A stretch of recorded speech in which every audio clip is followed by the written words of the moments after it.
बैठिए आप लोग। कैसे हैं आप लोग सब?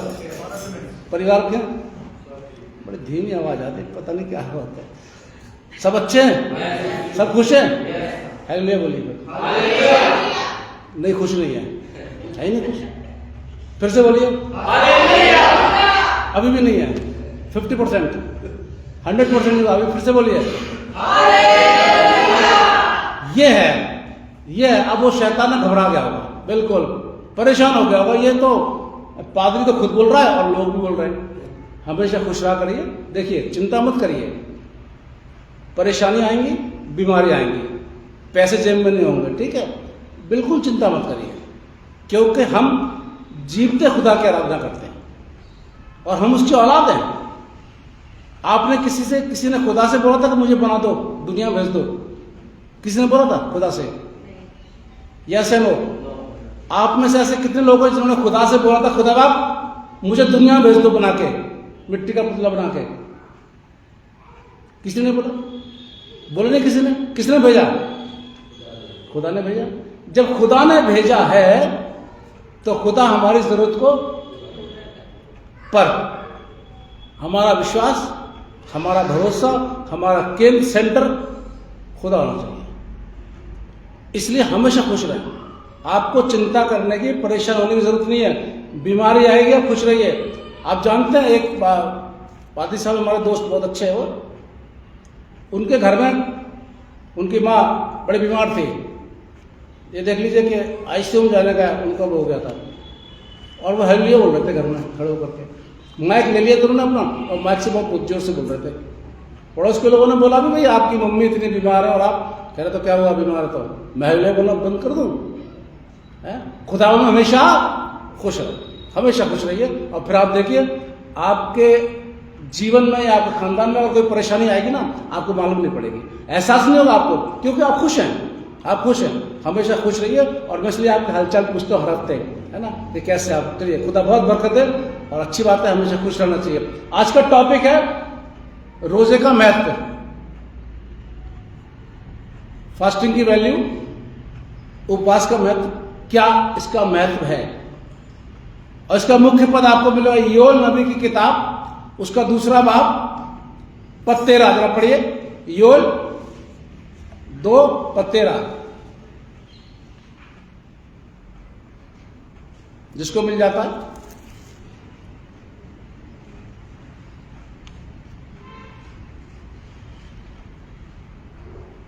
Page number 1062।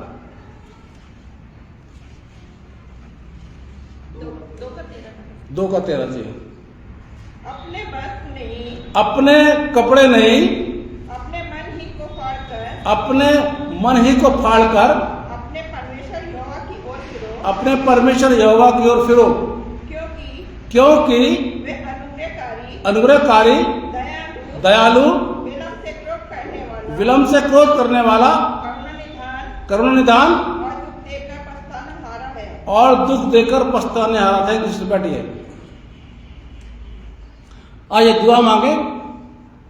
खुदावन, हम इस समय आपके कलाम पर मनन करने के लिए जा रहे हैं। आप हमारी अगुवाई करना, हम पर रहम करना। और खुदावन, हमको अपना ज्ञान, अपनी बुद्धि हमको देना, ताकि हम आपके कलाम को अच्छी तरीके से समझ सकें और उसको अपने जीवन में लागू कर सकें। खुदावन यीशु मसीह के नाम से मांगते हैं, आमीन। बाइबल बताती है अपने कपड़े में फाड़ो। देखिए, पहले के समय में लोग रोजा रखते थे, यहूदी लोग। मैं बता चुका हूँ, ऐश वेडनेसडे पे मैंने बताया था, फिर भी बता रहा हूँ। वो क्या करते थे कि टाट ओढ़ लिया करते थे, फटा हुआ सा, और राख पर बैठ जाते थे। और फिर जो लोग आते थे, देखते थे उनको, अरे ये तो भाई रोजे में है, रोजे में है, मैंने फटे हुए कपड़े पहन लेते थे। खुदा उन कपड़ों को कुछ नहीं समझ रहा। आप देख लीजिए, हम तो अपने आप को धर्मी समझते हैं ना, बहुत ज्यादा, बहुत धर्मी हैं, बड़े विश्वासी हैं, दुआ करते हैं, प्रेज वर्शिप करते हैं, बाइबल पढ़ते हैं, घर में दुआ करते हैं, हम बहुत धर्मी हैं। पर खुदा नहीं समझता कुछ नहीं, बिल्कुल नहीं समझता। यहूदियों को खुदा कह रहा है, देखो तुम लोग कपड़े फाड़ रहे हो, सिर्फ कपड़े मत फाड़ो, बल्कि अपने दिल को फाड़ो। दिल को फाड़ के तब मेरे पास आओ। हो सकता है मैं पछता जाऊं, तुम्हारे लिए जो मैंने आज्ञा निकाली थी सजा की, उसको देने से पछता जाऊं, मैं तुम्हारे को रहम कर दूं तुम्हारे पर। इसलिए मसीहों के लिए ये जो रोजे के दिन होते हैं बड़े महत्वपूर्ण होते हैं, जो इसको समझते हैं। अब जैसे इनके चलते हैं क्या कहते हैं नवरात्रे, उनको समझते हैं, उसको समझते हैं, रखते हैं। मोहम्मदन के भी रोज हमारे साथ चल रहे उनके, आज तो उनका भी उतना ही हो रहा है। हम लोगों का रोजे संडे नहीं जोड़ा जाता है। जो मसीहों का फास्टिंग होती है वो संडे नहीं जोड़ी जाती है, बाकी समय जोड़ा जाता है।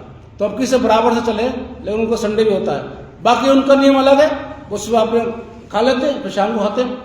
मसीह लोग बहुत से बिल्कुल नहीं खाते, चाय तक नहीं पीते, पानी तक नहीं पीते। जब हम जवान थे, अच्छे थे, पता है इनको, शादी की बात तक हम करते रहे, खूब रखा था। फिर रोजे 10-10 दिन तक लगातार रखते थे, क्योंकि बॉडी अच्छी थी, सब बात थी, सब कुछ था। पर अब उम्र के हिसाब से मैंने कम कर दिए, ये तो रखती मैंने कम कर दिया, क्योंकि मेडिसिन भी लेता हूं मैं। अब ऐसा नहीं कि नहीं लेता या मैं रोजे का महत्व नहीं जानता हूं, मुझे पता है बहुत सी चीजें हैं। कल हम बात करते प्रेयर मीटिंग में, लैंड की जो प्रेयर मीटिंग थी हमारी मिस्टर राजेश के यहाँ पर, बात कर रहे थे हम त्याग करना। मैं हर साल बताता हूं त्याग करना। रोजे में भूख हड़ताल नहीं करनी है।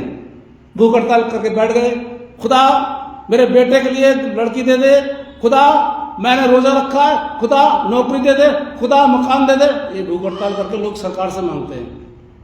ऐसे होता ना, कितने दिन की भूख हड़ताल हो रही है साहब। मसीहों को भूख हड़ताल नहीं करनी है बिल्कुल भी। मसीहों को अपना मन फाड़ना है, हृदय फाड़ना है रोजा रखने के लिए। अब आप खाना खाइए या मत खाइए, पानी पीजिए मत पीजिए, वो आपके ऊपर डिपेंड करता है, आपकी बॉडी के ऊपर डिपेंड करता है कि आप ऐसा कर सकते हैं नहीं कर सकते। बट आपको त्याग करना है किस चीज का, जो आपका फेवरेट है, जो बहुत उसको आप पसंद करते हैं, चाहे वो भोजन हो, चाहे कपड़ों हो, कुछ भी क्यों ना हो, जो आप पसंद करते हैं आप उसका त्याग करना है। हमारे खानदान में शुरू चला रहा, हमारे दादा दादी के टाइम चला रहा, नॉनवेज नहीं खाते हम लोग इन दिनों में, नहीं खाते, बिल्कुल छोड़ देते हैं बिल्कुल। अब ये नहीं कि बाइबल में ऐसा लिखा हुआ है कि नॉनवेज नहीं खाओगे तो तुम्हारा उद्धार हो जाए, ऐसा कुछ नहीं लिखा बाइबल के अंदर, क्योंकि ये हमें अच्छा लगता है। पहले तो हफ्ते में एक आध बार ही बनता था, अब तो यह है कि हफ्ते में मतलब एक आध दिन छोड़ के बनता है, क्योंकि हम नॉनवेज के बिना रह नहीं सकते। लेकिन इन दिनों में हम छोड़ देते हैं। वो हमारा आहार जो खाना है वो पसंदीदा है, अच्छा लगता है, हम छोड़ देते हैं। त्याग बहुत जरूरी होता है, रोजे के दिनों में त्याग बहुत जरूरी होता है। आप गालियां बक रहे हैं छोड़ दीजिए, आप झूठ बोल रहे हैं छोड़ दीजिए। मैं ये नहीं बोल रहा मसीह समाज के लोग झूठ नहीं बोलते, सबसे ज्यादा मसीह लोग झूठ बोलते हैं, सबसे ज्यादा टॉप पे रहते हैं मसीह लोग। वायदा कर देंगे, चिंता मत करिए पादी साहब हम हैं, उसके बाद गोल हो जाते हैं। फिर देखेंगे बहाने कैसे आते हैं। अच्छा वो बहाने कम करते हैं, उनकी मम्मियां ज्यादा बहाने करती है। अगर हस्बैंड कुछ बोल के चले जाएंगे ना, प्रॉमिस कर जाएंगे, तो बाद में उनकी वाइफ का फोन आता है, पादरी साहब ऐसा हो गया। अगर बच्चे कुछ कर देंगे तो उनकी मम्मियां, पादरी साहब ऐसा हो गया, पादरी साहब ऐसा, झूठ बोलते हैं। अब हम तो 8-8 साल लग जाते हैं हमको तो पास्टर बनने में, हमें तो सब पता है कि कौन झूठ बोल रहा है, कौन बहाने कर रहा है, कौन सच बोल रहा है। लेकिन फिर भी कोई बात नहीं, आप लोग अच्छे बनकर रहिए। तो रोजे के दिनों में आपको जो अच्छा लगता है आप उसके बिना रह नहीं सकते, उसको त्याग दीजिए। कहीं घूमने का शौक रहता है आप लोगों को, आप लोग हर महीने या साल में 2-3 बार जाते हैं, और इन दिनों में अगर आपको जाना तो घूमना त्याग दीजिए। और फिर आप देखिए स्टेप पे बाइबल के अनुसार मैं आपको विश्वास दिला रहा हूं, आपके जीवन के अंदर एक नया परिवर्तन आएगा जब आप त्याग करेंगे। अभी भी बहुत है वक्त, जब आप त्याग करेंगे। किसके लिए? पादरी साहब के लिए नहीं, पादरी साहब ने त्याग कर दिया क्योंकि पादरी साहब बोल रहे हैं, है ना? नहीं, पादरी के लिए नहीं, बल्कि खुदा के लिए। आप खुदा के लिए त्याग करिए और फिर आप देखिए वो रोजा आपका सफल हो जाएगा। बेशक आप खाना खाएं या ना खाएं। मैं तो फिर भी कहता हूं जो मेडिसिन लेते हैं, जो रोजा नहीं रख सकते, उनकी बॉडी काम नहीं करती, रोजा मत रखिए, लेकिन त्याग दीजिए। अपने कपड़े नहीं बल्कि अपने मन को काटिए। ये यहूदी लोगों के लिए बोल रहा है खुदा, और उसमें यहूदी लोग हम भी हैं। तो रोजे मसीह लोग रखते थे, एक साधन था उनका, और पुराने टाइम में भी रोजे रखे जाते थे। कुछ कारण होते थे, कोई अफसोस करता था, दुख के लिए रोजे रखता था। दाऊद का पता है ना आपको कि दाऊद का जब बेटा बीमार था, जो बैतशेबा से हुआ था, बीमार था, वो रोजे रखा हुआ था। उसने खाना नहीं खा रहा था, बिल्कुल कुछ नहीं, दुख में था बिल्कुल, नाना तो कुछ नहीं था। लेकिन जब उसको पता चला कि मेरा बेटा मर गया तो खुश हो गया, खाना वाना खा लिया। लोगों ने पूछा भी उससे, सैनिकों ने, भाई महाराज आप ये बताइए, जब आपका बेटा बीमार था तब तो आप खाना वाना नहीं खा रहे थे, बड़े रोने से थे, और जब आपका बेटा मर गया तो आप खुश हो रहे। जानते दाऊद ने क्या जवाब दिया था? बात सुनो, वो जो गया ना, वो मेरे पास लौट के नहीं आ सकता, मैं उसके पास जाऊंगा, मैं इसलिए खुश हूं। और गया तो गया, अब मैं उसके पास जाऊंगा, वो मेरे पास नहीं आ सकता। ये दाऊद, इससे हम सीखते हैं दाऊद से। तो बहुत से कारण होते थे उस समय, जो लोग रोजे रखते थे, और कुछ लोग रखते थे मन की शुद्धि के लिए, और कुछ लोग रखते थे पापों के, अपने गुनाहों की तौबा के लिए। निकालिए, योल 2 निकालिए, गुनाह के लिए। चलिए इसको अंदर, इसको बाद में पढ़ेंगे। इसलिए खुदा कहता है तुम अपने हृदय को फाड़ो, अपने हृदय को मेरे पास लेकर के आओ। ये जो तुम दिखावा करते हो, यीशु मसीह क्या बोलते हैं कि जब कभी तुम उपवास रखो तो अपना मुंह लटका के मत रखो, चेहरा उदास मत रखो कि लोग तुमको जाने कि तुमने रोजा रखा हुआ है, बल्कि जब तुम रोजा रखो तो सर पर तेल लगाओ। है, मुझे नहीं पता जेंट्स लोग कौन कौन से क्रीम इस्तेमाल करते हैं, मैं तो करता हूँ, मैं तो इनकी क्रीम इस्तेमाल करता हूँ जो लेकर के आती है, करता हूँ, मैं बिल्कुल करता हूँ, मुझे शौक है, अच्छा लगता है, करता हूँ मैं। ये गुस्सा भी हो जाती है कभी कभी, कांगड़ी क्रीम, कांगड़ी एक बार तो मैंने अपने बैग में रख ली थी, जब मैं कॉन्फ्रेंस में जा रहा था, बैग में रख के ले गया और ढूंढ रही है, तो मैं तो करता हूँ। तो यीशु मसीह में कह रहे खुश हुआ करो भाई, जब तुमने रोजा रखा है, चमको, तुम्हारा चेहरा चमके, लोग नहीं पता चले कि तुमने रोजा रखा हुआ है, बल्कि गुप्त में तुम्हारा आसमानी खुदा जो गुप्त में बैठा हुआ है वो देखेगा कि तुमने रोजा रखा, और वो ही तुमको बरकत देगा। ध्यान रखिए, रोजा रखा अच्छी बात, रखिए, लेकिन खुश रहिए, किसी को मत बताइए कि आपने रोजा रखा है नहीं रखा है। बाकी तो हमारे प्रेयर मीटिंग तो 7 बजे तक के आसपास, 7 साढ़े 7 बजे जाते खत्म होती है, तब तक वो टाइम भी खत्म हो जाता है रोजे का, फिर हम वहां पर जाते हैं प्रेयर मीटिंग में, अपना रोजा वहां पर कर लेते दुआ के लिए। आप अपनी जिंदगी को अगर बेहतरीन बनाना चाहते हैं, अपनी जिंदगी को रूहानी तरीके से आगे बढ़ाना चाहते हैं, तो दिखावा मत कीजिए, बल्कि हृदय को फाड़िए, हृदय को, ऊपरी से नहीं। 2 किस्म के मसीह होते हैं, 2 किस्म के, एक नामधारी और एक कामधारी। कामधारी मसीह होगा, पता नहीं चलेगा ये मसीह के नहीं है, क्योंकि वो अपने काम में मस्त रहता है, वो अपने काम खुदा के घर के लिए वो करता रहता है, उसे जज नहीं कर पाएंगे। एक होता नामधारी, हालेलुया हालेलुया, पैसा वैसा हो गया, ऐसा हो गया, समझ लीजिए वो नामधारी है। और जब चर्च के ऑल्टर कॉल जब आती है, ऑल्टर से पास्टर साहब कुछ बोलते हैं कि भाई आप ये काम करिए, तो वो पीछे हट जाता है, वो होता है नामधारी। आप नामधारी मत बनिए। नामधारी लोग रोजा रख लेते हैं, भाई साहब हमने रोजा रखा हुआ है। जब दुआ में हम जाते हैं, देखिए मैं तो बहुत से चर्चेज में रहा हूँ, बड़ी बड़ी कलीसिया में भी रहा हूँ, सारी बातें छोटी में भी रहा हूँ, मुझे कोई फर्क नहीं पड़ता, छोटे मिल जाए तो बड़े मिल जाए तो। यीशु मसीह क्या बोलते हैं, जो थोड़े में विश्वास योग रहा, मैं उसको बहुत बड़ा बनाऊंगा। मैं इस आज पे चलता हूँ, अगर थोड़ा होता मैं अपना काम करता हूँ, बड़ा ज्यादा होता है मैं अपना काम करता हूँ। इसलिए मुझे इस बात की कोई नहीं था कि थोड़े ज्यादा है, अपनी तरफ से, अपनी कलीसिया के लिए। और आगे बहुत लंबी बात हो जाएगी, मैं फिर से आपको बता रहा हूँ, हृदय की गहराइयों से आप खुदा की इबादत करिए, हृदय गहराइयों से आप रोजा रखिए। रोजा रख रहे हैं, आप त्याग दीजिए, अभी भी वक्त है, अभी टाइम है रोजे का, त्याग दीजिए। क्या त्यागेंगे? मसीह लोग क्या त्यागते हैं? चर्च आना त्याग देते हैं। रोजे के दिनों में मसीह लोग चर्च में आना त्याग, अरे पादरी साहब आपने बोला त्याग करना। एक आया था भाई मेरे पास, बोला भाई साहब आप सरमन दे रहे थे, उसमें बोलता है कि रोजे के दिनों में त्याग कर दो, जो आपको अच्छा लगता है उसको त्याग दो। तो पादरी साहब मुझे चर्च में जाना अच्छा लगता था, मैंने उसको त्याग दिया। बहुत बढ़िया था, मैंने खुदा को बरकत दे। बताइए, ऐसे बड़े बड़े लोग हैं साहब जो हम लोग के पास आते रहते हैं, खैर बाप भी जानते हैं, पर नहीं, आप वो त्यागिए, चर्च आना मत त्यागिए, चर्च आपको अच्छा लगता है, अच्छी बात है, पर उसको मत त्यागिए। आराधना करना मत त्यागिए।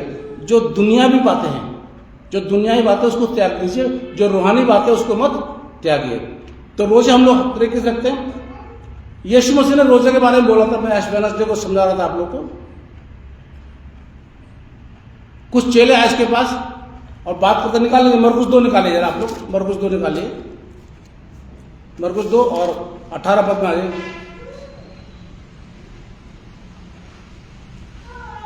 सवाल कर रहे हैं, यूहन्ना के चेले और फरीसी उपवास करते थे, अतः उन लोगों ने, जो यूहन्ना के चेले उपवास रख रहे हैं, रोजा रख रहे हैं, उन्होंने आके यीशु मसीह से बोला, ये लोग तो रोजा रखते हैं, फास्टिंग करते हैं, तेरे चेले नहीं रखते, क्या बात है? ये टोंट कसना, ये इंसान को नीचे दिखाना। देखिए सर, आप काबिल हैं, काबिलियत आपके पास है, लोग आपसे जलेंगे। क्यों? इसलिए जलेंगे कि वो आपकी बराबरी नहीं कर पाएंगे। आप सच्चे ईमानदार हैं, आप ईमानदारी से अपना काम कर रहे हैं, वो दूसरा आदमी आपकी बराबरी नहीं कर पाएगा, इसलिए वो आपसे जेलसी करेगा। ये यीशु मसीह के चेलों की बराबरी नहीं कर पा रहे थे, इसीलिए फरीसी लोग ये सवाल कर रहे हैं। यूहन्ना के चेले फरीसी रखते हैं, यूहन्ना के चेले रखते हैं, तेरे चेले नहीं रखते हैं। यीशु मसीह ने क्या बोला? भाई जब तक, अब पढ़िए जरा इसको, 19 पद। यीशु ने उनसे कहा, जब तक दूल्हा बरातियों के साथ रहता है क्या वे रोजा कर सकते हैं? अतः जब तक दूल्हा उनके साथ है तब तक वे उपवास नहीं कर सकते। पद 20, परंतु वे दिन आएंगे जब दूल्हा उनसे अलग किया जाएगा, उस समय वे रोजा रखेंगे। यीशु मसीह हर टेढ़े सवाल का जवाब बड़े सीधे तरीके दे देते हैं। बाइबल पढ़िए ना, नया लिंक पढ़िए, देखिए यीशु मसीह ने से जितने लोगों ने सवाल किए जेलसी के मारे, ये शास्त्री फरीसी यीशु मसीह का मुकाबला नहीं कर पा रहे थे, इसलिए सवाल करते थे। यीशु मसीह बड़े सलीके जवाब दे दिया। देखो भाई, वो दूल्हे और बारात की बात कर दी यीशु मसीह ने, समझा दिया एकदम से। अब बाद में कह दिया कि जब मैं चला जाऊंगा तो ये लोग उपवास रखेंगे, और रखा उन्होंने। फिर तो काम 13 अध्याय जब पढ़ा तो वहां पर कुछ चेले दुआ करके, रोजा रख करके आगे मिनिस्ट्री में भेज रहे थे, तो उस समय उन्होंने रोजा रखा। तो चेलों ने यीशु मसीह के जाने के बाद में रोजे रखे। यीशु मसीह स्वर्ग में है, हम कौन है उसके?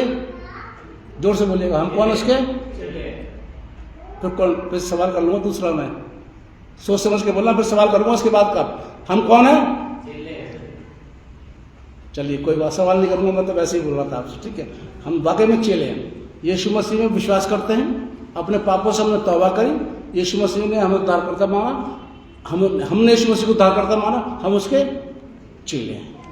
अब जोर से बोला करें, हम यीशु मसीह के चेले हैं। अब जहां हम यीशु मसीह के चेले हैं तो यीशु मसीह आज हमारे बीच में नहीं, तो हम क्या करें?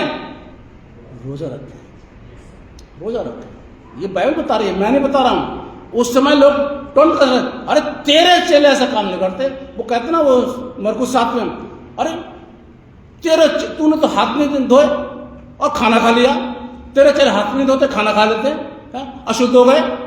यीशु मसीह क्या जवाब पता ना आपको? फिर यीशु मसीह ने क्या जवाब दिया उनको? तो ऐसे करके यीशु मसीह जवाब दिया करते थे, हमारा ऊपरी भाग नाशवान है, हमारा शरीर नाशवान है, या तो जला दिया जाएगा या दफना दिया जाएगा। आजकल तो वैसे भी जो नए नए विश्वासी बने वो जलाते हैं और बता भी देते हैं, फिर मुझे ही बुलाते हैं, मैं तो जाता नहीं, क्या कोई बात नहीं, मुझे पता है कि जला रहे हैं, मैं नहीं जाऊंगा। और यहाँ पर आकर के फिर क्या बोलते हैं? Hallelujah, praise the Lord, hallelujah, मैं प्रभु में हूँ, और वहां जाकर अपने मुर्दे को जला रहे हैं। क्यों भाई, क्यों? इसलिए मेरा और आपका करैक्टर यीशु मसीह के लिए सही होना चाहिए, किसी इंसान के लिए नहीं। कि यीशु मसीह क्या बोलते हैं? जो बाहर से खाने की चीजें अंदर जाती हैं वो मनुष्य को अशुद्ध नहीं करती, लिखा बाइबल के अंदर, लेकिन जो अंदर से बाहर निकलती है वो मनुष्य को अशुद्ध करती है। इसलिए योल के द्वारा खुदा कह रहा, अपने कपड़े नहीं बल्कि अपने मन को फाड़ो, हृदय से मेरे पास आओ। ये दिखावटीपना मत करो, तुम लोगों को दिखा रहे हो कि तुमने रोजा रखा, तुम यहूदी होकर अपने फटे हुए कपड़े पहन लिए, टाट ओढ़ लिया और तुम राख पर बैठ गए, ये मुझे पसंद नहीं है। बल्कि इसके साथ साथ दिल की गहराइयों से तौबा करो, दिल की गहराइयों से तौबा करो। तो आज के वक्त में हम यीशु मसीह के दूसरे आगमन का भी इंतजार कर रहे हैं। आप विश्वास करते हैं यीशु मसीह दोबारा आएंगे? है ना? अब मुझे नहीं पता, मैं कह नहीं सकता जिंदा रहूंगा कि नहीं रहूंगा, है ना? लेकिन ये तो बात है, यीशु मसीह दोबारा आएंगे। आज का मसीह समाज के लोग यीशु मसीह के दूसरे आगमन के लिए अपने आप को तैयार रखें, और दूसरे आगमन के लिए आने के लिए सबसे पहली बात ईमानदारी से अपने गुनाहों से तौबा करें। ईमानदार, दिखावटी में नहीं। अरे पैसे बोला गुनाहों से तौबा करूंगा, चलिए तो चुप बैठ जाते हैं, फिर घुटने का नहीं, ऐसे नहीं। ईमानदारी से मतलब दिल की गहराइयों से आपको याद करिए कि आपने क्या गुनाह किए। हम छोटे थे, लिस्ट बना के रखते थे हम लोग। आज ये झूठ बोला, बच्चे थे, जानते नहीं थे, आज हमने उसको मारा, आज हमने उसकी साइकिल चलाई उससे बिना पूछे, आज हमने उसको ऐसे किया, आज हमने मामा ने मना किया था वहां मत जाना, चकोतरे मत तोड़ना बैग बगीचे में जाके, आज हमने चकोतरे तोड़े। हम छोटे थे, लिखते थे सब। आप लोग बचपन ऐसे बीता होगा, मुझे पता है ना? माँ बाप मना करते हो, चोरी छिपे जाते थे। आज हमने पिक्चर देखी, क्योंकि मैं फिल्म देखने का बड़ा शौकीन था, आज भी हूँ, लेकिन वहां नहीं जाता, जो घर में आती वो देख लेता हूँ, ऐसी बात नहीं। आज मैंने मामा से पापा से बिना पूछे मूवी देखने गया, वो लिख लिया। उसके बाद रात को जब हमारी फैमिली दुआ होती थी तो मन ही मन, मैं तो डर के मारे तौबा करता था कि अगर पापा को पता चल गई, मामा को पता चल गई कि मूवी देखने गया तो कुटाई होगी। कुटाई होती थी उस समय, हमारी पिटाई नहीं होती थी, कुटाई होती थी, तो हम तौबा करते थे। ये हमारा चला आ रहा आज भी। आज भी आप दिन भर क्या कर रहे हैं, आप नोट करिए डायरी में, ये झूठ बोला, ये गुनाह किया, इससे झगड़ा किया, इससे हमने धोखा दिया, लिखते रहिए या यहाँ लिख लीजिए। उसके बाद रात को आप बैठते हैं दुआ में तो एक एक गुनाह को लाइए सामने। खुदा ये मैंने किया, खुदा ये मैंने किया, खुदा ये मैंने किया, और मुझे क्षमा कर। और फिर आप देखिए, आप जब दुआ के बाद उठेंगे ना, आपका मन बिल्कुल हल्का हो जाएगा, एकदम जैसे गहरी नींद के बाद हम उठते तक। आप करके देखिए, आप आजमा के देखिए, खुदा करा है, अपने मनों को फाड़ो। रोजे के दिनों में अपने मनों को फाड़ो, कपड़ों को नहीं फाड़ो। फाड़ के देखिए अपने मनों को, कैसे हम लोग करते हैं। हम सच्चे मन से अगर तौबा करेंगे तो खुदा हमें बरकत। फिर से निकालिए योल निकालिए फिर से आप, पेज नंबर 1062। सच्चे मन से तौबा करना, पेज नंबर 1062, पहला बाब पद 14 पढ़िए जरा कोई भी। योल पहला पद 14। उपवास का दिन ठहराओ, महासभा प्रचार करो, पुर्नियों को वरन देश के सब रहने वालों को भी अपने परमेश्वर यहोवा के भवन में इकट्ठा करके उसकी दुहाई दो। कहां पर? भाई आपने गलत पढ़ दिया ये, परमेश्वर यहोवा का भवन लिखा, पादरी साहब की कोठी में जाकर के ये लिखा हुआ इसके अंदर, मेरी बाइबल में तो लिखा, पादरी साहब की कोठी में जाकर के चाय वाय पीने के बाद फिर दुआ कर लो। नहीं, आपकी बाइबल में सही लिखा और मेरी बाइबल में सही लिखा, खुदा के भवन में, खुदा की हैकल में आकर के उससे दुआ करो। किस बात के लिए? दुहाई का मतलब क्या होता है? अपने गुनाह से तौबा करो। मुझे नहीं पता, यहाँ पर मैं और चर्चेज में रहा हूँ तो दिन भर वो चर्च खुला रहता था। वो चर्च पर अपने सीट कुर्सी डाल के बैठे रहते थे, दिन भर लोग आते थे, तौबा करते थे, चले जाते थे इन्हीं दिनों में, खासतौर से इन दिनों में। और मेरा ऑर्डर था कि आप चर्च के गेट पे बैठ रहेंगे, बिल्कुल हटेंगे। लंच का टाइम मैंने उनको फिक्स कर दिया था कि आपका लंच का टाइम है, आप जाएंगे और फिर आपको आएंगे लोग आप। और कोई कहता है पादरी साहब से मिलना है, आप बताना मेरे को, मैं फिर आऊँगा, उनसे बात करने के लिए आते थे लोग, तौबा करने के लिए आते थे। मैं पूछता था उनसे, अंकल क्या हुआ? मेरे से उम्र बहुत बड़े थे वो। मैंने कहा अंकल क्या हुआ बताइए। आज बेटा बहुत ऐसे आए, इतने लोग आए, ऐसे आए, इसलिए ऐसे घुटने में कोई बैठा हुआ था, कोई लेट के बात कर रहा था, कैसे बात कर रहा था। खुदा के भवन में आके दुहाई दीजिए। अरे आप हर बार नहीं आ सकते तो कम से कम महीने में 40 दिन में 10 दिन तो आ जाइए खुदा के भवन में, मन को फाड़ते हुए। निकालिए योल पहला 14 पढ़ लिया आपने, अब योल 2 में आ जाइए जरा, 12 पद पढ़िए जरा। तो अभी यहोवा की वाणी है, अभी भी सुनो, उपवास के साथ यानी रोजे के साथ, रोजा रख करके रोते पीटते, अपने पूरे आगे बात आ गई, अपने पूरे मन से फिर कर मेरे पास आओ। फिर कर का मतलब तौबा करके, गुनाह से बुराई से तौबा करके मेरे पास आओ। आगे भाई वही अपने बस फाड़, ये लिखा हुआ, ये पढ़ ले, में 14 में आ जाइए आप। क्या जाने वह फिर कर पछताए और ऐसी बरकत दे कि जिससे तुम्हारे परमेश्वर यहोवा का बलि और अर्घ किया जाए, यानी खुदा तुमको बरकत दे। क्या जाने जो सजा उसने नियुक्त कर दी हमारे लिए कि तुमने ये गुनाह किया, तुमको ये सजा मिली, हो सकता है खुदा पछताए और हमारे सजा को अलग करके हमको बरकत दे। बट पर कब? जब अपने हृदय को फाड़ेंगे, जब उसके भवन में आकर दुहाई देंगे। अरे रोज मत आइए, संडे को तो आ जाइए दुहाई देने के लिए, संडे को 5 मिनट पहले आ जाइए। ये पास वाले बहुत देर में आते, बहुत देर में आते, पता नहीं क्या करते रहते हैं, समझ में नहीं आता मुझे। दूर वाले आते, पास वालों को टाइम ही नहीं पता चलता, आराम से आते हैं, आराम चले जाते हैं। टाइम से आइए, हमेशा बोलता हूँ मैं एक परिवार को देखता हूँ, अगर वो जल्दी आते हैं, उनके बच्चे तो यहाँ पर घुटने पर देखता हूँ, अल्टर पर टिक जाते हैं वो आँख में, कभी कभी उनको देर हो जाती है।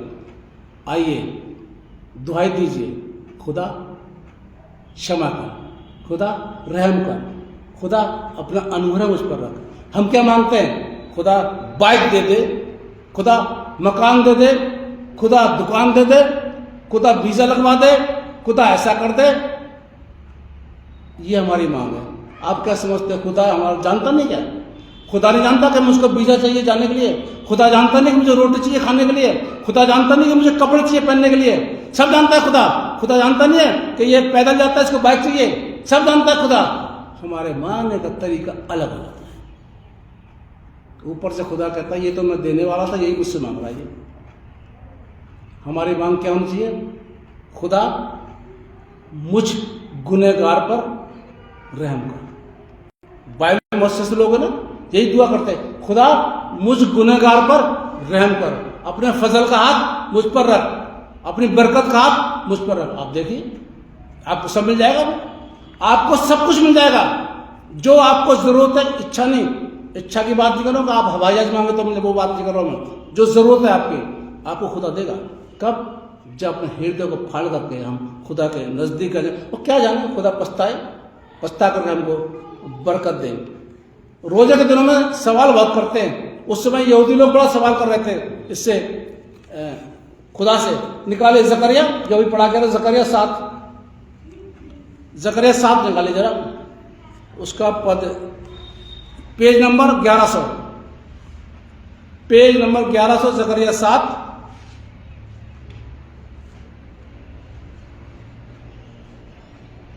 पद 3 जरा पढ़िए।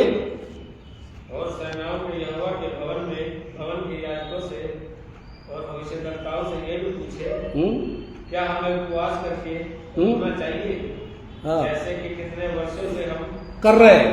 ये इस्राएली पूछ रहे हैं, क्या रोना चाहिए? उपवास रख के खुदा रोना चाहिए?